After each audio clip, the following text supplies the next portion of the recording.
é pasteurizado pelo processo UHT, Ultra High Temperature. O que isso significa o quê? Significa que ele vai aquecer o leite da temperatura ambiente de 22 graus Celsius até a temperatura de 137 em 4 segundos.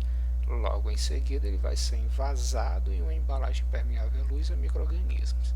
Ele te fala que o calor específico do leite ele é igual ao da água, praticamente igual, e no aquecimento descrito ele quer que tu diga que para cada 1 litro de leite, ou seja, para cada 1000 gramas de leite, quanto de calor, tá, o leite precisou receber. Como é que a gente faz isso? Primeiro, a gente vai notar que não vai haver mudança de fase, né? Não vai mudar de estado físico. Ou seja, o leite só vai ser aquecido de 22 graus Celsius até 137, sem mudança de estágio. Se não tem mudança de estado, quer dizer que o calor envolvido aqui é o calor sensível. Beleza? Como é que a gente mede o calor sensível? É só fazer o produto entre a massa, tá, do corpo envolvido vezes o calor específico desse corpo vezes a variação de temperatura que ele sofreu. Beleza, ele te deu todas as informações necessárias no enunciado, tá? Massa 1000 gramas, calor específico ele falou, temperatura inicial 22, temperatura final 137. Com base nisso, a gente vai escrever a equação que nós iremos utilizar, que é a equação fundamental da calorimetria, tá? Q igual a mc delta θ, substituindo os valores que ele te deu nessa questão aqui, tá? Tu vai obter os seguintes números, tá? M é 1000, C é 1, delta θ é 137 menos 22. Lembre que esse delta significa uma diferença, não é uma variação, a parte final menos inicial. Fazendo a subtração, nós temos o valor de 115 e multiplicando tudo nós encontramos 115 mil calorias. Tá? Só que esta resposta aqui, né, é a quantidade de calor que o leite teve que receber, certo? Para sofrer essa mudança de temperatura. Só que ele quer saber em quilocalorias. E como é que tu faz? Simples.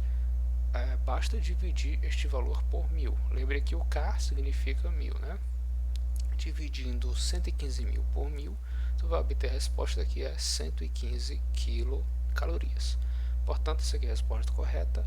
Lembra o que ela significa? Significa a quantidade de energia térmica que o leite teve que receber para sofrer essa variação de temperatura. Beleza? Questão simples. Vamos para a próxima. Questão 16. Em um recipiente termicamente isolado e de capacidade térmica desprezível, são misturados 200 gramas de água a 55 graus Celsius, com 500 gramas também de água a 20 graus Celsius. Quando a mistura atingir o equilíbrio térmico, qual será a sua temperatura? Então, tu tem aqui duas massas de água diferentes, tá? Valores diferentes, em temperaturas diferentes, que serão colocadas dentro de um recipiente, tá? E esse recipiente termicamente isolado e de capacidade térmica desprezível. O que isso quer dizer? Termicamente isolado é que ele não vai trocar calor com nada, tá? E capacidade térmica desprezível significa que ele não vai interagir, tá? A gente pode desprezar a interação dele em relação a trocar calor com as massas de líquidos que estão dentro dele, ou seja, ele não vai interagir trocando calor com a água. Em resumo é isso, tá? Então, vamos anotar aqui primeiro os dados que ele te falou, né, na questão. Ele te falou a massa, né, as duas massas e as duas temperaturas iniciais. E ele diz que vão atingir um equilíbrio térmico. O que diabos é isso? Equilíbrio térmico é quando eles atingem a mesma temperatura. Aí vamos lá, como é que a gente resolve isso? Tá? Ele quer saber a temperatura final. Tá, olha, se tu prestar bem atenção, como eles vão atingir um equilíbrio térmico e a temperatura são iguais, o que é que deve acontecer com esses corpos aqui? Ó? Esse de maior temperatura vai fazer o que? Ceder temperatura, né? Ceder energia térmica para o outro corpo de menor temperatura. Ou seja, esse aqui, a temperatura dele tende a reduzir e a temperatura desse aqui tende a aumentar. Beleza, vai haver mudança de fase aqui? Bom, não, né? Para que haja mudança de fase, seria necessário o quê? Ou resfriar completamente, fazer um dos dois chegar a 0 graus Celsius, ou fazer um dos dois chegar a 100 graus Celsius, que é o que não vai acontecer, né? Por quê? Porque esse aqui não vai cair para 0 e esse aqui também não vai subir para 100, e o vice-versa, né? Não vai acontecer o contrário. O que vai acontecer é, esse aqui vai perder temperatura até atingir o equilíbrio térmico com esse outro aqui, beleza? Então, como não há mudança de estado físico, o calor envolvido é o calor sensível, beleza? Leia a observação aí posteriormente. Então, o que é que vai acontecer? Esse cara aqui vai perder temperatura, ou seja, ele vai ceder a energia térmica. E se ele vai ceder, alguém tem que receber. Então, o outro corpo vai receber, tá? E a gente, como sabe, né, a energia ela tem que ser conservada. Então a energia térmica que está cedida, está sendo cedida, né, que está sendo liberada, tem que ser recebida por alguém dentro do mesmo sistema, que no caso vai ser esse segundo corpo, tá? De modo que se eu somar os dois tem que dar 0, ou seja, um dos dois aqui é negativo. Quem é que vai ser negativo? Quem é que está perdendo? Quem está perdendo é quem está cedendo. Então a gente vai escrever esta pequena equaçãozinha aqui para poder resolver esse tipo de problema, tá?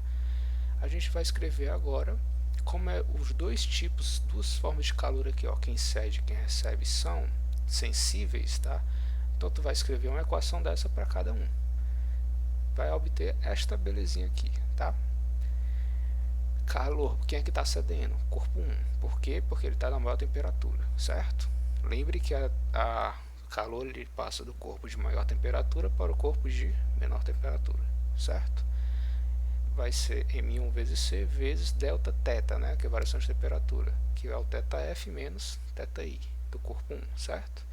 Aqui, quem é que está recebendo? Corpo 2, então vai ser M2 vezes C vezes variação de temperatura, θF menos temperatura inicial do corpo 2, tá? Que é 20. Beleza? Ó, presta atenção, o θF aqui são iguais, beleza? Porque eles estão em equilíbrio no final, tá? Ao final da experiência. Então, o que a gente faz agora é simples, só substituir todos os valores que ele te deu.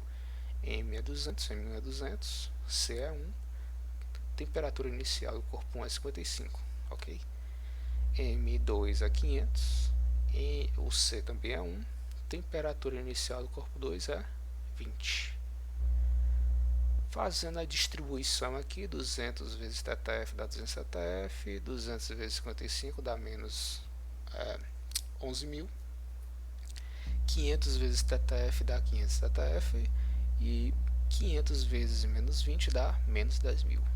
Continuando aqui, a gente vai somar tudo que tem θF com θF, e tudo que não tem, né, incógnita com seu par, tá bom? 200 mais 500, 700. Menos 11.000 mais menos 10.000, né?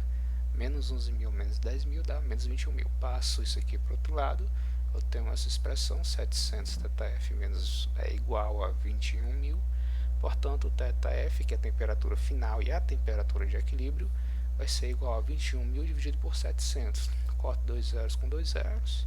Vou ter 210 dividido por 7, que é 30. Portanto, a temperatura de equilíbrio será de 30 graus Celsius, ok? Beleza. Muito bem, turma, questão 41, tá? Vamos lá. Considere 1 kg de gelo a 0 graus Celsius e uma massa X de vapor de água a 100 graus Celsius, colocados em um recipiente de capacidade térmica desprezível. A temperatura final de equilíbrio térmico é de 0 graus Celsius e o sistema está totalmente em estado líquido. Qual é o valor de X em quilogramas? Então, o que ele quer que você calcule é o valor de X. E o que é X? É a massa de vapor, tá? Que foi introduzida neste sistema, tá bom? Então, beleza, olha. Coisas importantes para você notar, tá? Ele fala bem aqui que a temperatura final de equilíbrio é de 0 graus Celsius. O que isso quer dizer? Quer dizer que tanto gelo quanto vapor de água, ao final de todo o processo, estarão a temperatura de 0 graus Celsius, tá bom? Beleza. Outra coisa importante é que esse sistema estará em um estado líquido. Todo o sistema estará em estado líquido. O que isso quer dizer? Quer dizer que todo gelo que está no estado sólido, né, vai ter que derreter, virar líquido, e todo vapor que está no estado gasoso vai ter que condensar, né, virar líquido. Então nós já temos aí logo de cara, né, a exposição de duas formas de calor, né? Temos o calor latente e o calor sensível. Por que o calor latente está presente nessa questão? Porque tanto o gelo quanto o vapor mudaram de estado. Por que o calor sensível está presente nessa questão? Porque o vapor, né, após condensar e virar líquido, ele tem que ser resfriado até uma temperatura de 0 °C. Então ele vai ter o que? Uma mudança de temperatura também. Então beleza. Certo? Sabendo disso, a gente já pode fazer algumas anotações aqui, tá? Para o gelo, o que é que vai acontecer com o gelo? Toda a massa do gelo vai ter que mudar para o estado líquido, ou seja, vai ocorrer fusão, e vai manter sua temperatura de 0 °C, né? Porque quando muda de fase, a temperatura permanece constante, certo? Então aqui, se o gelo já estava a 0 °C, ele vai continuar a 0 °C. Por quê? Porque a temperatura final tem que ser zero dos dois, certo? Então, olha só, se ele vai fundir, o calor envolvido é o calor latente, né? No caso aqui, a gente vai ter que utilizar a constante, né, do calor latente de fusão do gelo, que equivale a 80 calorias por grama. Nós temos 1 kg que dá 1000 gramas, né? Beleza. Para o vapor, tá? Que eu vou utilizar aqui, olha, essa seguinte notaçãozinha aqui, ó, para determinar a massa de vapor. Certo? No lugar de chamar de X, que é o que a questão faz, eu vou chamar de MV, só para a gente ter uma noção do que é a massa de vapor, tá bom? Então, toda a massa de vapor vai ter que mudar de estado, tá? Para o estado líquido, ocorre a condensação ou liquefação. E em seguida, né, depois de ter mudado para o estado líquido, essa água que estava a 100 graus vai ter que ser resfriada até a 0 °C, beleza? Então, o que é que eu vou ter? Eu tenho aqui, vamos começar por aqui pelo meio, tá bom? Eu tenho a temperatura inicial desse vapor, né, líquido, né, que vai virar líquido, que está a 100 graus Celsius, tem que chegar a uma temperatura final a 0 graus Celsius. E como ele vai mudar de estado, né, vou ter que usar alguma constante dessa de latente, né? Qual seria a constante que eu vou usar? Ele só te deu aqui a constante latente, né, o calor específico latente de vaporização da água, tá? Só te deu uma constante relacionada à vaporização. O que está acontecendo não é a vaporização do vapor, né? Ele já está no estado gasoso. Vaporização é o que? Estado líquido para o gasoso. O que deve acontecer é o contrário. Estado gasoso para o estado líquido. Então é o contrário. Se é o contrário, turma, basta dizer o seguinte, ó, o latente de condensação ele vai ser igual a menos o latente de vaporização, certo? Tá? O calor latente, calor específico latente de vaporização. Beleza? Por quê? Porque é o caminho contrário, tá bom? A gente pode pensar dessa forma, certo? Então, sabendo disso, a gente também vai ter aqui que a água, né, após mudar de estado, vai sofrer uma mudança de temperatura de 100 graus Celsius, né, para zero, então vai sofrer uma variação de temperatura de menos 100 graus Celsius. E com base nisso, a gente já pode começar a montar as equações, tá, para resolver. Então, logo de cara, a gente já sabe o que? O gelo tem que mudar de estado. Então, beleza, para mudar de estado, o que acontece aqui com o gelo? Eu tenho que derreter ele, né? Para derreter ele, eu preciso dar mais energia para ele. Então, ele vai ter que receber energia de alguém, certo? O vapor ele tem que mudar de estado, só que é do gasoso para o líquido. Então, ele tem que perder energia, né? Então, ele vai ter que perder energia, essa energia tem que ir para algum lugar. Então, o que acontece é o seguinte: o vapor perde energia e essa energia vai sendo cedida para o gelo. Então, o vapor cede, o gelo recebe. Então, com base nessa situação que a gente já mencionou, isso aqui eu também já comentei, né, com vocês, nós temos as duas formas de calor envolvidas. O vapor vai ter que ceder energia, tá? Tanto na condensação quanto na mudança de temperatura que o líquido, né, proveniente do vapor vai ter que sofrer. E o gelo vai ter que receber energia, né? Porque ele precisa mudar de estado também, ele precisa derreter, tá? No caso aqui, para o gelo derreter, ele precisa absorver energia. diferente do vapor, né, que precisa ceder, né, perder um pouco de energia.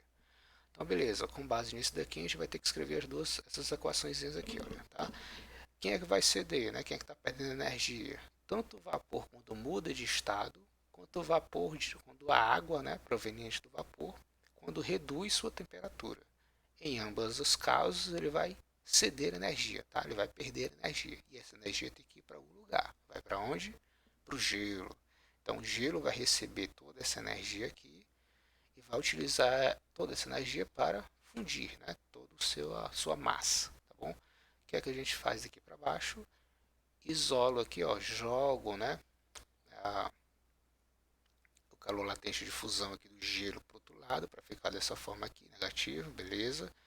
E aqui eu só elimino aqui os parênteses de vapor, certo? Porque aqui já dá para entender, só para vocês terem uma ideia, esse latente aqui ele só vai ocorrer enquanto houver, né, a mudança de estado, e esse sensível ele só ocorre após a mudança de estado, né, quando ele decai a temperatura de 100 para 0. Beleza? Então nós temos aqui a calor latente de condensação, certo?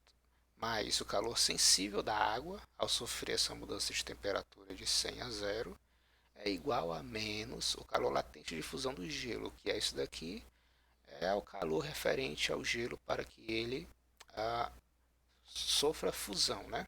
Certo? Mude totalmente para estado líquido. Beleza, continuando aqui, vamos escrever as equações. O calor latente é massa vezes a constante, né, latente, referente à mudança de estado, que no caso aqui é condensação. A calor sensível é a massa envolvida, né, vezes o calor específico da água, vezes a variação de temperatura, beleza? No caso aqui, ó, a massa desses dois caras aqui, tá, que estão em vermelho, as massas são iguais, porque isso daqui era a massa de vapor, todo vapor virou água, então toda essa massa aqui, ó, se converteu em água, continua a mesma coisa, beleza? Igual a massas do gelo vezes a calor latente de fusão do gelo, tá bom? O que é que eu faço aqui para baixo? Eu vou colocar o MV em evidência, né, a massa do vapor em evidência, porque ele aparece em ambos os termos para facilitar nossos cálculos. Coloco em evidência e jogo tudo isso aqui que está entre parênteses para o outro lado da igualdade. Tudo isso está multiplicando, passa para o outro lado, dividindo. Com isso eu isolo o MV, tá? Que é justamente o que eu quero descobrir, ó, é o nosso X. Então eu tenho que MV é igual a menos MG vezes LF dividido por, entre parênteses, né, LC mais C vezes delta teta. Vixe, que já um monte de coisa essa aí. Massa do gelo vezes calor latente de fusão do gelo, tudo isso dividido por, parênteses, latente de condensação, perdão, calor latente de condensação do vapor, né, certo? Mais calor específico, né, da água, vezes a variação de temperatura, certo? Sofrida pela água. Beleza, tenho todos esses valores aqui, ó. Você vai ter que atentar porque a massa está em quilogramas, vou ter que passar para gramas, já que tudo aqui está em gramas, tá? 1 kg equivale a 1000 gramas e substituo aqui nas equações. Então vou ter que menos 1000 vezes 80 dividido por menos 540. Lembre-se que aqui, olha, latente de condensação é o negativo, né, valor negativo do latente de vaporização. Menos 100, por que menos 100? A variação de temperatura negativa, né, porque é de 100 a 0, então é menos 100. E o calor específico da água é igual a 1. 100, menos 100 vezes 1 é menos 100. Então, cheguei nessa expressão. O que a gente faz agora? Multiplico 1000 por 80, dá 80.000. Somo, né?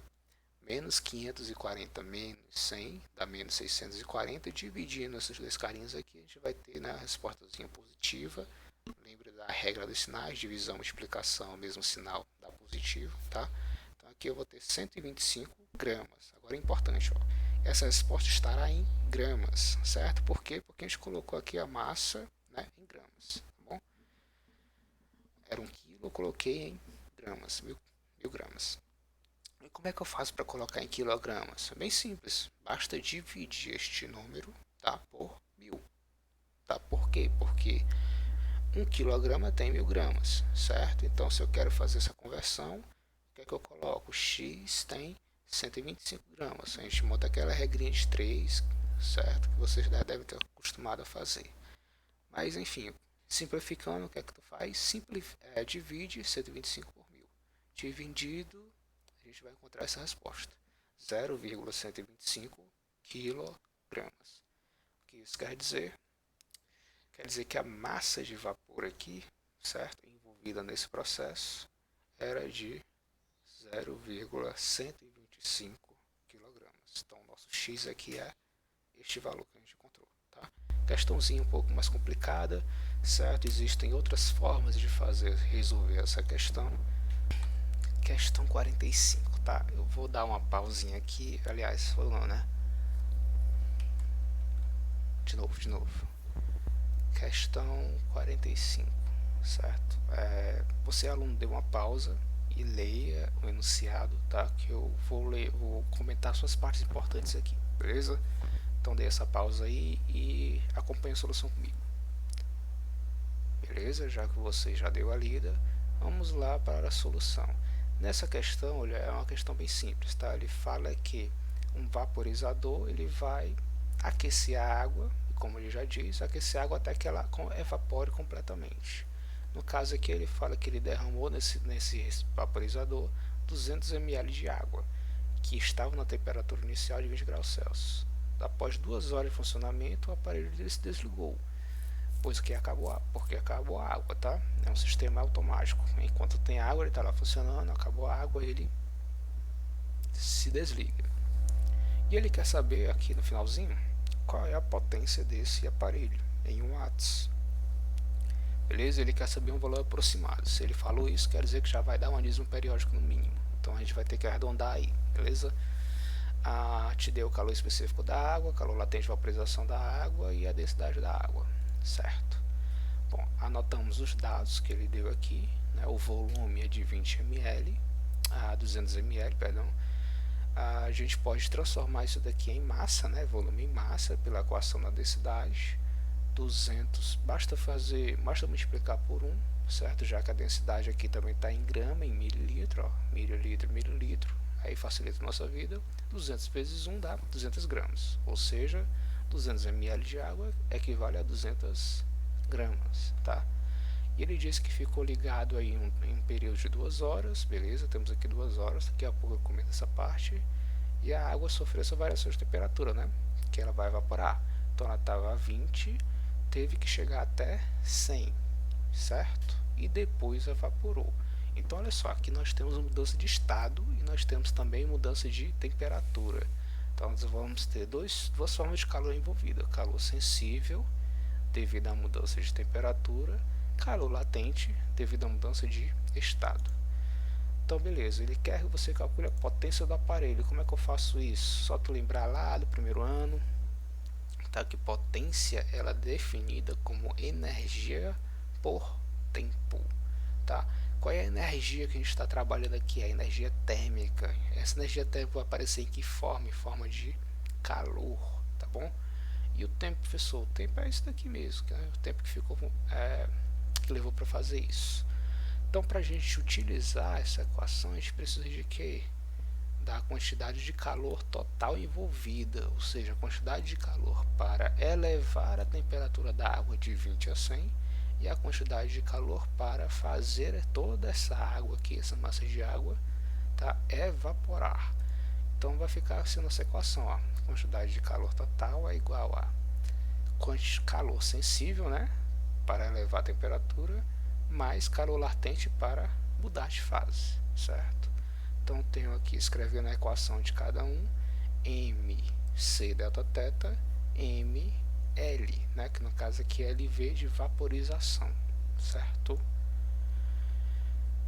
Bom, aqui eu mais uma vez, turma, se você quiser você já pode resolver substituindo os valores aqui, certo? No caso aqui eu coloquei em evidência a massa, tá? Porque ela aparece aqui só para diminuir um pouquinho as contas, beleza? Então eu tenho aqui que a equação ficou dessa forma, ó, m vezes parênteses c delta θ mais LV, tá? O que a gente faz agora? Substituo todos os valores, né? A massa é 200 gramas, coloquei aqui 200, parênteses, vezes, né? 1 mais 80, 1 vezes 80, mais 540, tá? Aí a gente resolve o que está dentro do parênteses primeiro, vai dar 620, 200 vezes 620 dá 124 mil calorias, que isso quer dizer a quantidade de calor que foi fornecida para essa água para que ela variasse de 20 a 100 e depois evaporasse é de 124 mil calorias. Só que tem um detalhe, a energia que tu vai jogar aqui ela tem que estar em joules, tá? Ele não te deu essa informação aqui à toa, uma caloria que vale 4 joules. Então o que é que tu vai ter que fazer? Tu vai ter que converter este valor de caloria, o valor de calor em caloria, em joules. Como é que eu faço isso? Simples, uma caloria equivale a 4 joules. Então, 1 equivale a 4, 124 mil equivale a x, né? Tu faz a regra de 3, ou simplesmente multiplica por 4, tá? Pessoal, como é que eu sei se eu multiplico ou divido? Olha, na real é bem simples, né? Aqui na caloria, ó, cal é igual a quanto? 4,4 joules. Então, onde tem cal, tu tira e coloca 4 joules, multiplica. Pronto, simples. Então, tu vai ter 124 mil vezes 4, que dá 496 mil joules. Pessoal, essa resposta não, fio. Essa aqui é a quantidade de calor em joules, ou seja, energia em joules, tá? Então, agora sim, tu vai calcular a potência do vaporizador. A potência dele vai ser igual à energia gasta por ele dividida pelo tempo. A energia gasta por ele foi isso daqui, né? 496 mil dividido por 7.200. Onde foi que tirou esse 7.200? Aqui o tempo tem que estar em segundos, tá? Como ele quer em watts, tem que estar em segundos, porque watts é joules por segundo, energia é joule, tempo é segundo. Então 2 horas, como é que a gente converte? Multiplico por 3.600, eu transformo em segundos. Então, nossa resposta vai ser igual a isso daqui, olha. Cancelo 2 zeros com 2 zeros, eu tenho 4.960 dividido por 72, que vai dar 68,8888, que a gente pode aproximar esse valor, tá? Para o primeiro número inteiro, né? Como ele pede aqui, que é 69 watts, ou seja, a potência deste vaporizador é de 69 watts para fazer este trabalho, certo? Beleza? Questãozinha um pouquinho mais trabalhosa, né? Porque teria que lembrar um conhecimento do primeiro ano, que é potência. Isso daqui vai perseguir vocês pelo resto da vida, né? Tá? Potência é algo que vocês têm que ter um bom conhecimento. A gente teria que lembrar que a água vai primeiro mudar de temperatura, depois mudar de fase. E fazer todos esses cálculos para encontrar a energia para poder utilizar a relação de potência, tá? Então, vamos para a próxima. Questão 41, turma gigantesca. Eu vou pedir para vocês lerem com calma aí os itens, tá? Porque eu vou passar diretamente para a resolução, beleza? Então, vamos lá, olha. Na resolução, eu coloquei aqui somente o gráfico, certo? E a tabela de pressão e temperatura, certo? Por quê? Esse gráfico aqui vai te dizer o tempo de cozimento de feijão, né, da massa de feijão, certo? Em função da temperatura de ebulição da água, certo? E essa temperatura de ebulição, ela varia de acordo com a pressão. Ou seja, quando a pressão aumenta, olha, se você ver aqui na tabela, a temperatura de ebulição também aumenta. Se a temperatura de ebulição aumenta, o que acontece com o tempo de cozimento? Se você seguir essa curva, olha, à medida que a temperatura que está aqui ao eixo X aumenta, o tempo de cozimento, que é aqui o eixo Y, ali, diminui, não é? Diminui. Beleza? Então, eu vou anotar aqui algumas informações importantes que a gente vai usar. T é temperatura de ebulição da água, que eu vou definir, certo? Dessa forma. PA, pressão atmosférica. Então vamos lá. Ele te diz na questão que a pressão ela diminui, tá? A pressão atmosférica, ela diminui em 1 centímetro de altura de uma coluna de mercúrio a cada 100 metros de altitude. Então, em resumo, para cada 100 metros, tu vai pegar a pressão atmosférica e vai subtrair uma unidade. E ele diz também que a pressão aumenta em 1 centímetro da coluna de mercúrio, de altura da coluna de mercúrio, a cada 100 metros de profundidade. Ou seja, em resumo, a cada 100 metros que ele está indo para baixo do nível do mar, certo? Está se aprofundando aí no nível do mar, tu vai pegar a pressão e somar uma unidade, tá? Então, vamos lá. No item 1, ele fala que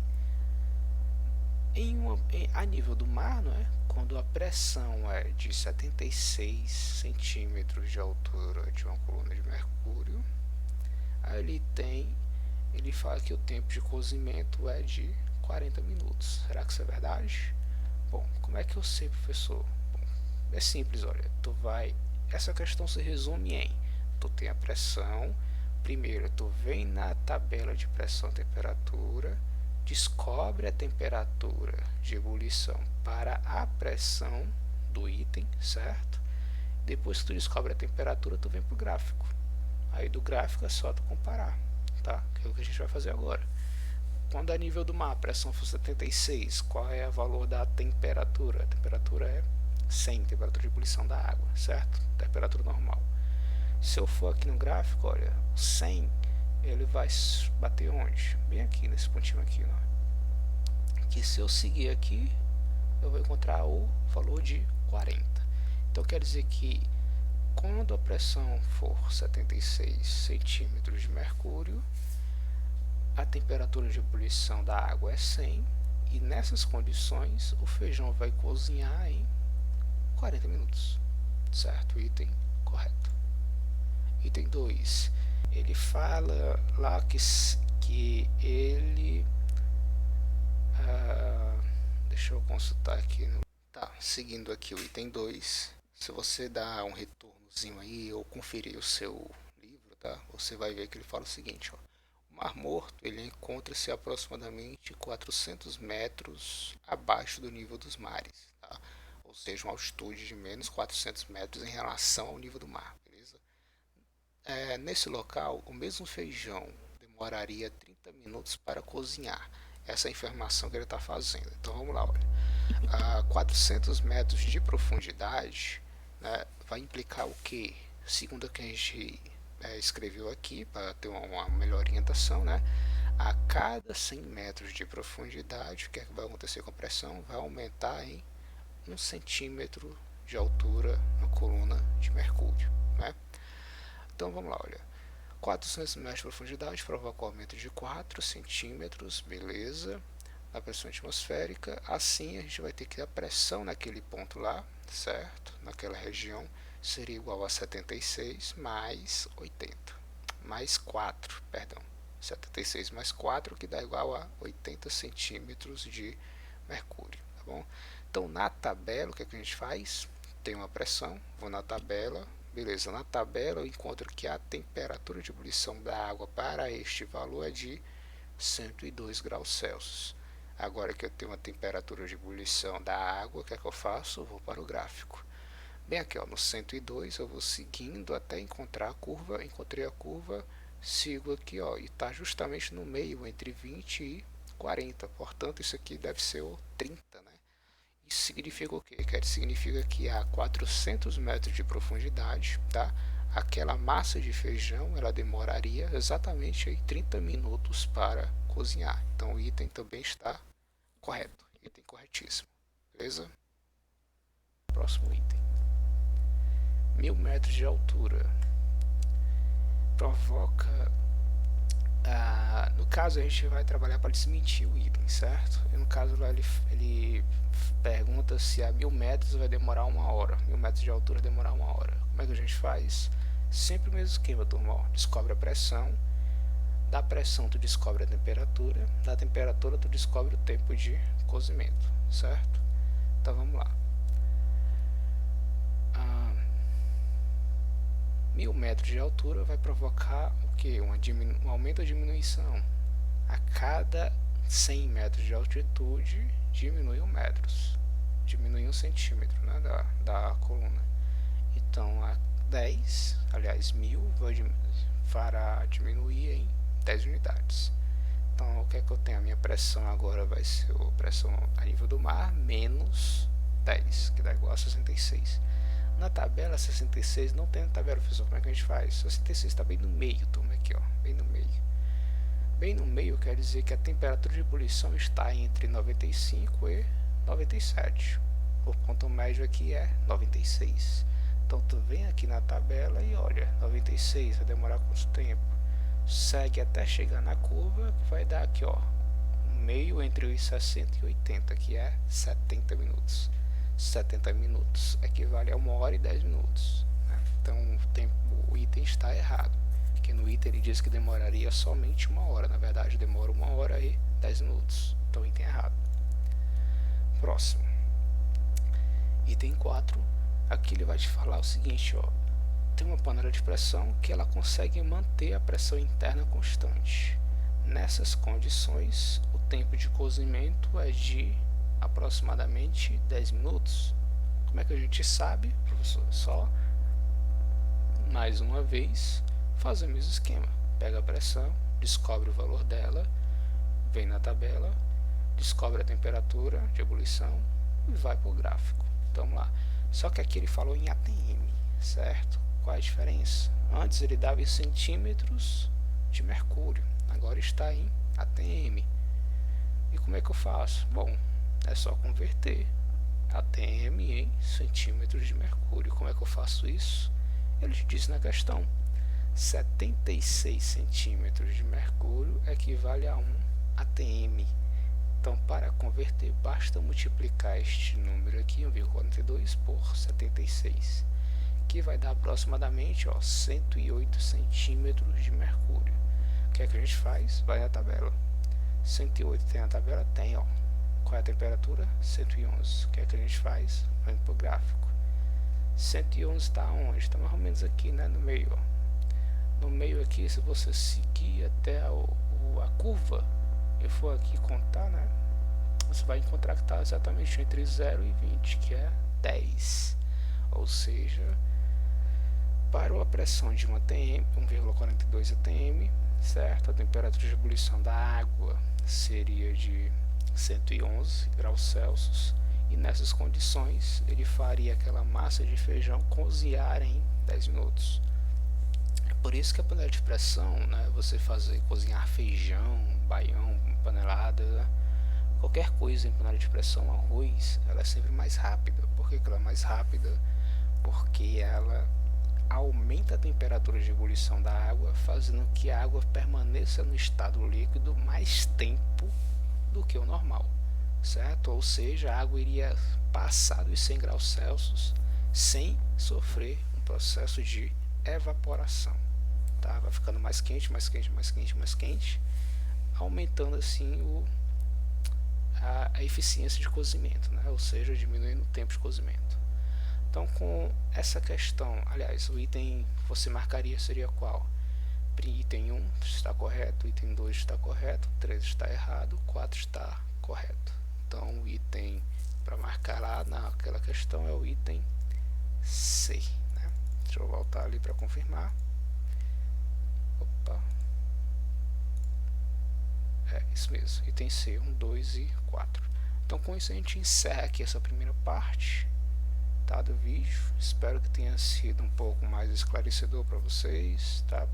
Qualquer dúvida, vocês podem entrar em contato e a gente se vê na próxima. Até!